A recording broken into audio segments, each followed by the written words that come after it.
Been getting a lot of pushback that we are not commanded to celebrate Jesus's birth, but his death. Could you share your discipline philosophy on how you discipline and resources that have been helpful to you? I use a pizza analogy. Is there one slice of the pizza that's your fault?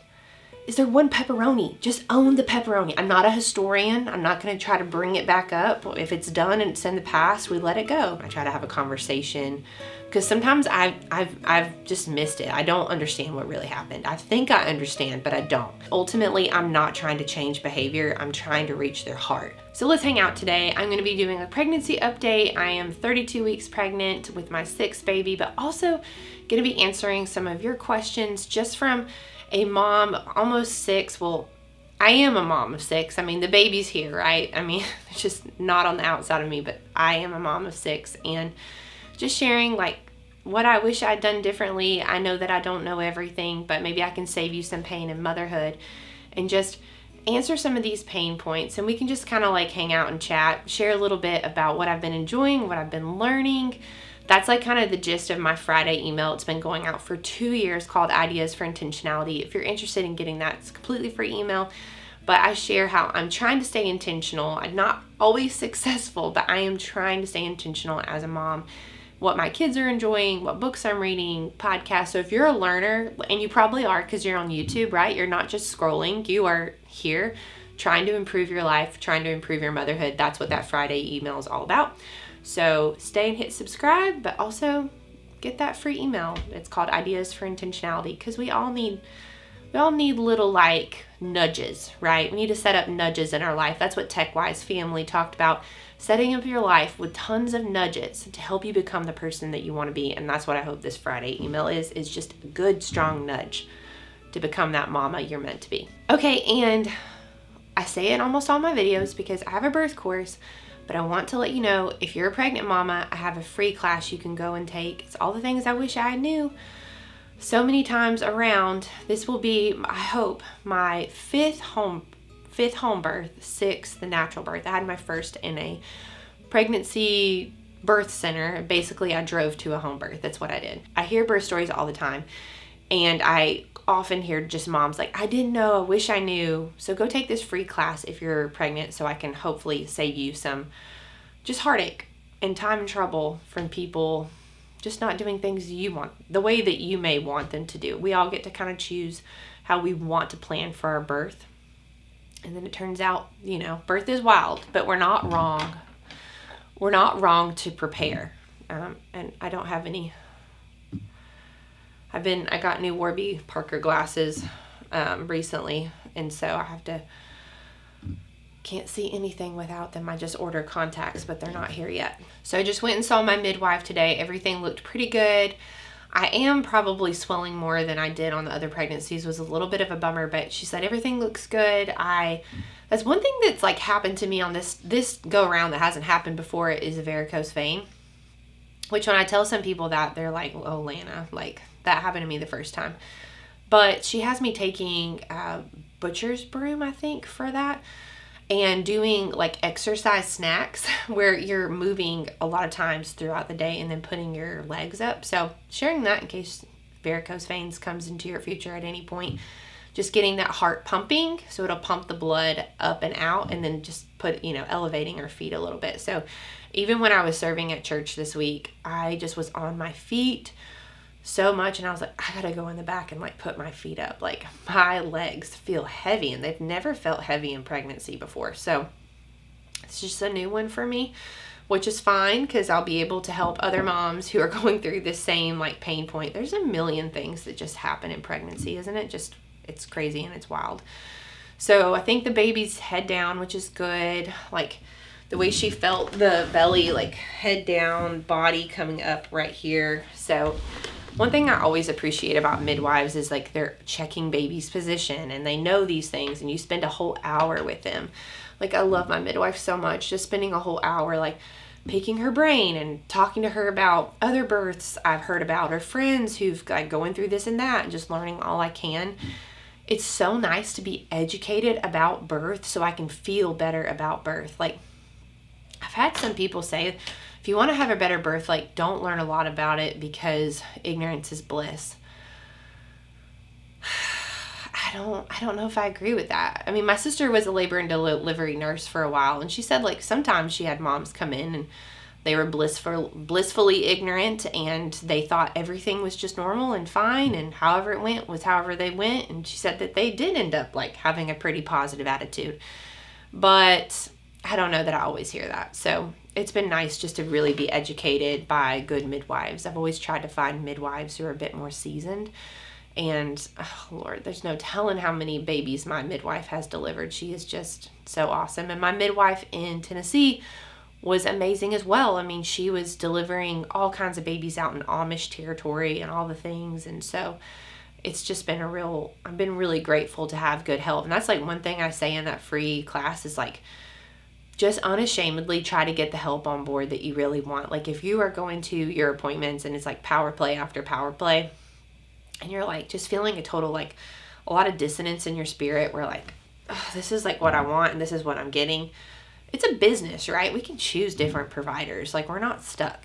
So that's just like one caveat I would say to you somewhere on your pregnancy journeys. Just remember it's a business. There's like an old documentary called The Business of Being Born. And it's a whole business. We don't think about hospitals like a business sometimes, but it is. It's a business. So let's take some of these mama questions. This was a fascinating one. I've put out 2 Christmas videos recently. Been getting a lot of pushback about Christmas is pagan, and also that we are not commanded to celebrate Jesus's birth, but his death. And there's different Christian traditions, like I think Quakers, but then like Jehovah's Witness, which I would say not Christian, it's different. And then I don't know what the other traditions are, maybe some Presbyterians who do not celebrate Christmas.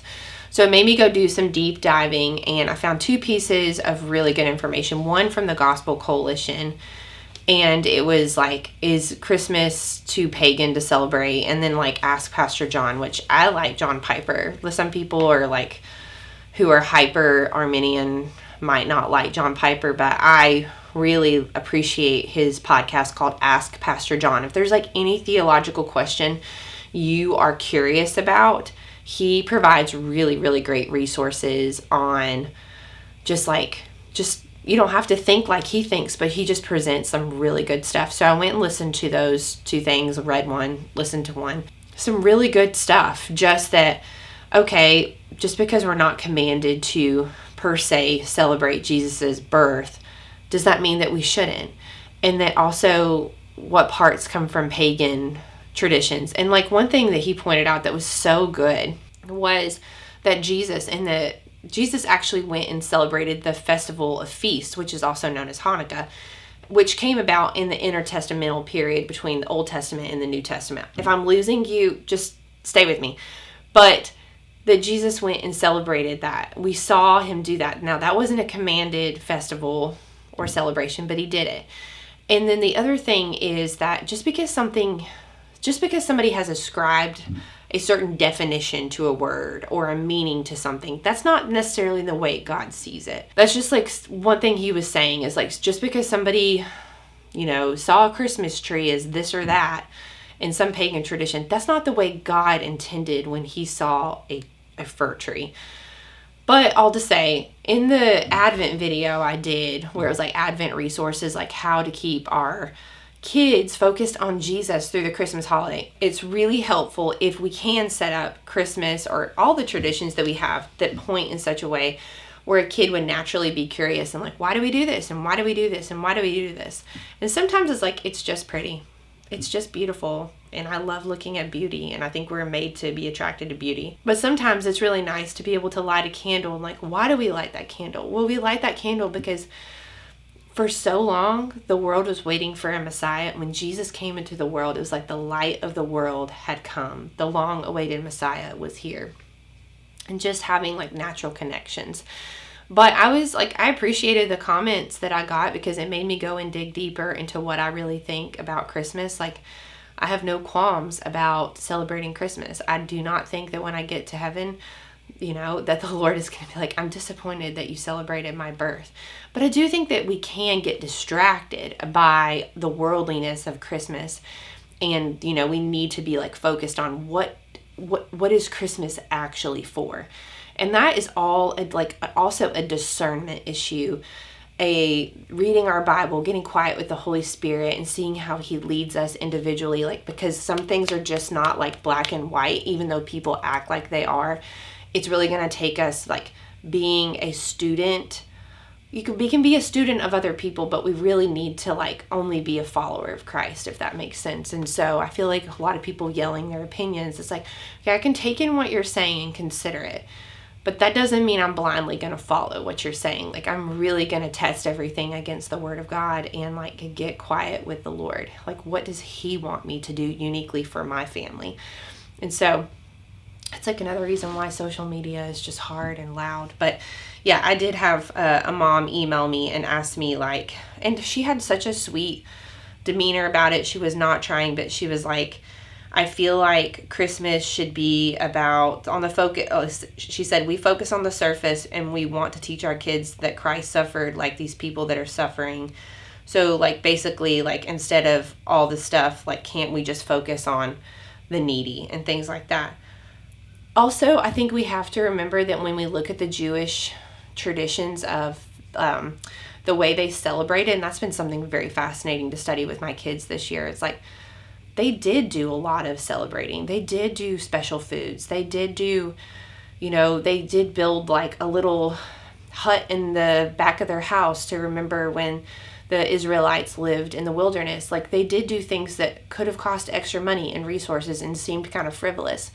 But it helped them connect, remember why God did what he did. And so I don't think that celebrations are frivolous, but I do think we can get caught up in materialism, and that definitely happens in Christmas. So that's my hot take on Christmas Pagan, or should we just not celebrate Christmas? Is the Lord mad that we're celebrating Christmas? But always, I think we have to go back to the Bible and we have to get quiet with the Lord and talk to our husband. But I think just blindly following, I think we have to be careful with that because there's so many opinions, right? This comes from Laura, and she has a couple questions. Could you share your discipline philosophy on how you discipline and resources that have been helpful to you, particularly with rambunctious, high energy boys? I have a 3-year-old boy and we are going through it with him. It's challenging to find tangible biblical discipline resources. I have struggled to find real life perspectives from Christian mentors I trust. Okay, so, oh my goodness, sticky wickets, right? Super dicey. This goes back to what I was just saying about how we have to have that, we're in the Word, we're getting discernment. Trusted mentors are so helpful. I literally just sat down with a couple from church this week. Matt and I are can we please be like you when we grow up? Their adult kids are so great, and we learned a lot from so asking somebody if you can go out to dinner with them. If you see somebody at church that you really respect, can I get coffee? Can I take you to dinner? What can I do to put myself in close proximity with you and learn from you? But here's what has been really helpful for us. And I won't share all the details because somebody will get feisty with me. But basically, just remembering I am a co-sinner with my kids. And people on YouTube get mad at me because they're like, Lana, how could you say a child is a sinner? Well, another talk for another time. But I know that I am disobedient to the Lord at times too. And I know that I don't listen the first time too. So just coming at it from a co-sinner perspective. But also, I think it is really important for kids to know that our hand's on the steering wheel, that we're trying to take our family somewhere, that no means no, that, so I think just mean what we say. That's one thing I learned from college coaching. One of my head coaches was like, Lana, don't ever set down a rule you're not willing to keep.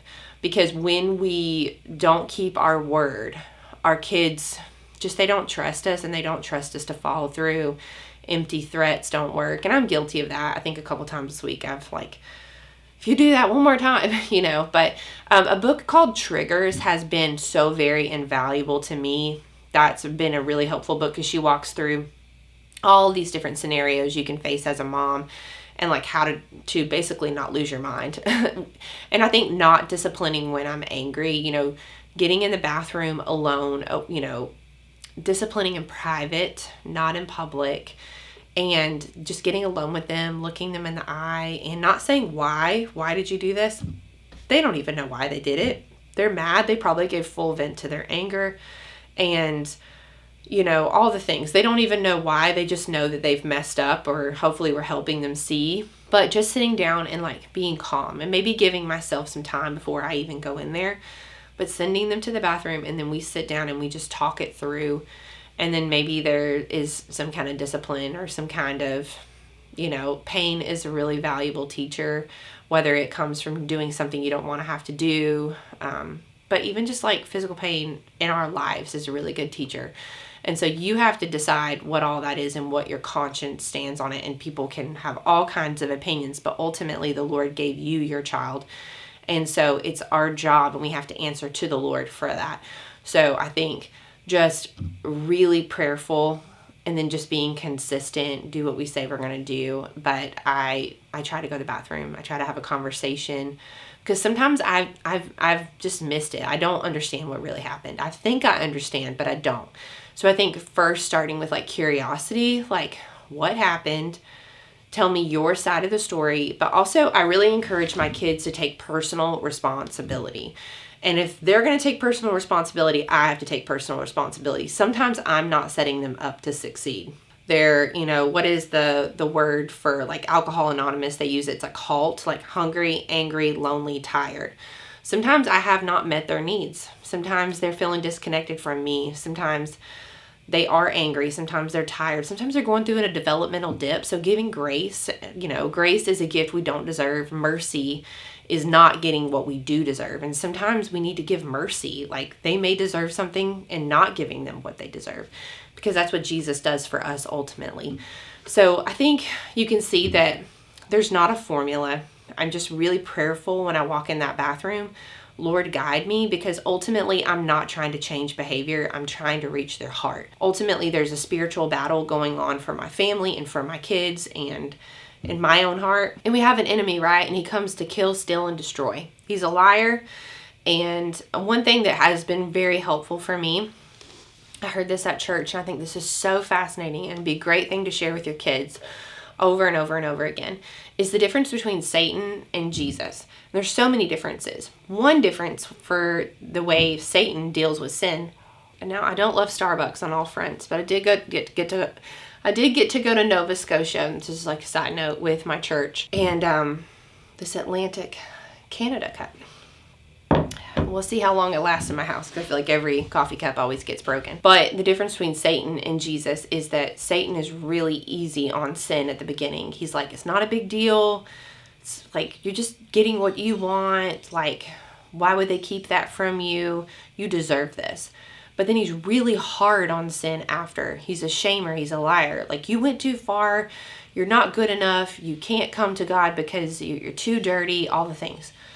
But then God is really hard on sin at the beginning, because he's trying to protect us, right? Like a toddler touching a stove. Like, don't do that. It's going to hurt you. It's going to hurt you. It's going to hurt others. Like, I'm telling you the best way to live, because I want your life to go well for you. Like, there's a proverb, like, children, obey your father and mother so it will go well for you. He wants it to go well for you. He loves you. He loves me. He is for us.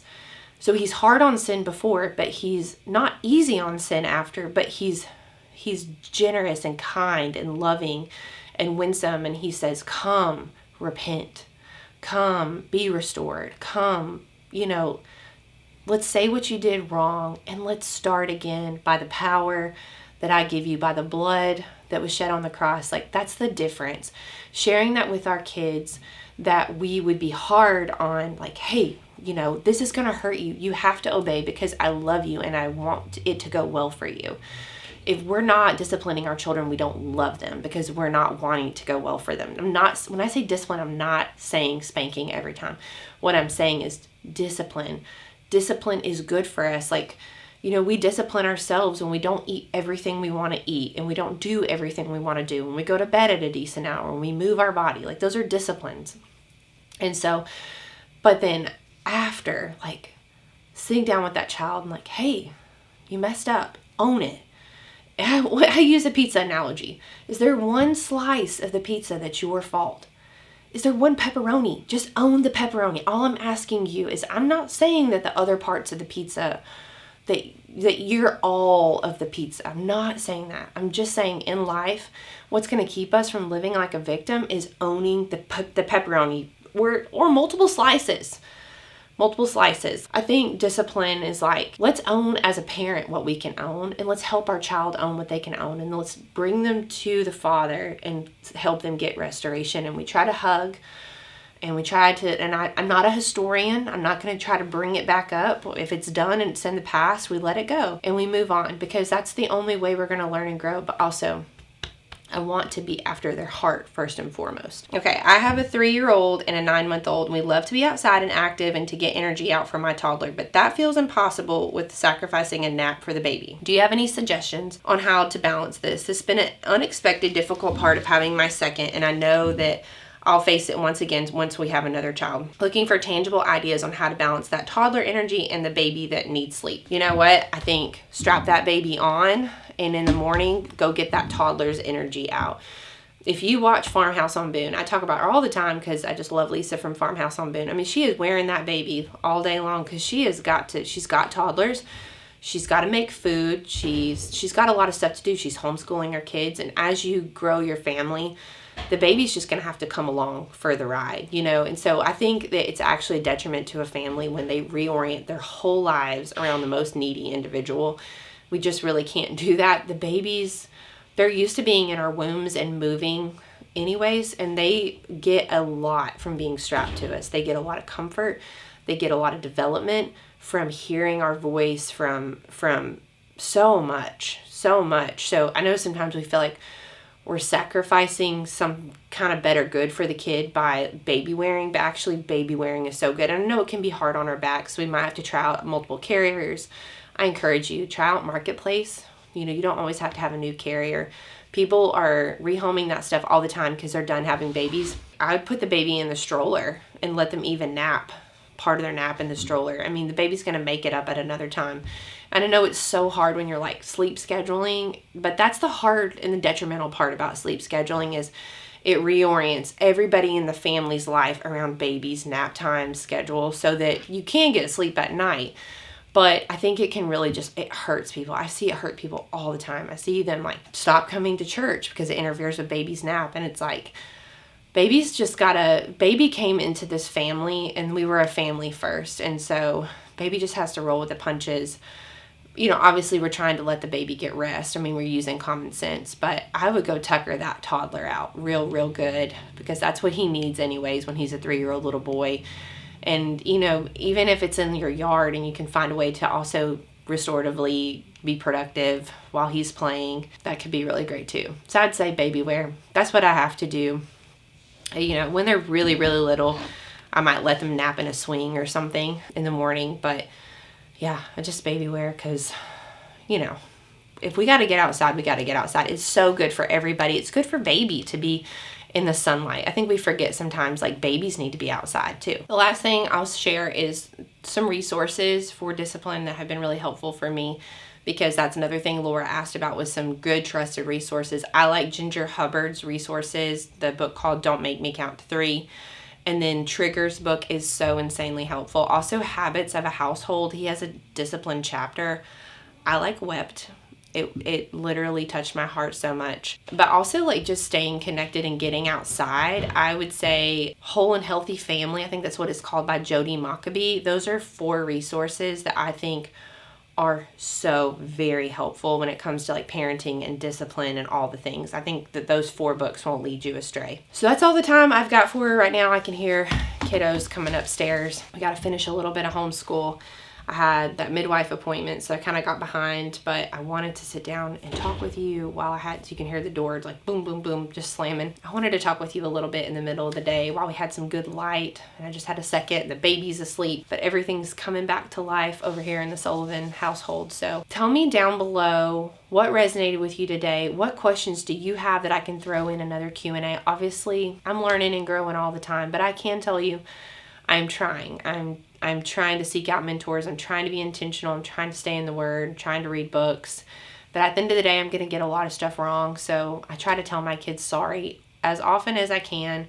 I'm sure I'll have plenty to say sorry for when they're an adult. But hopefully we stay connected enough where the sorry means something. So just my encouragement to you is don't let the enemy shame you. Don't let him get you down. Don't let him lie to you that you can't change your motherhood, that you can't change the environment of your home, that you're too far gone, you've made too many mistakes. Just, it's not true. The Lord is ready and waiting for us to repent, take ownership of whatever part of the pie, the pizza pie, even if it's the pepperoni, that we can take ownership for, and then just by his help start again as a mom. And what else can we do, right? We're learning and growing too.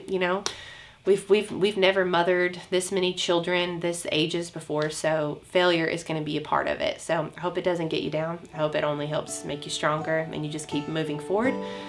And I'll see you again in the next video. It's so unnecessary dwelling about the past, 'cause I know that God is good. He led me to where I'm at. Sometimes I feel like giving up, you're giving in, but everything happens for a reason.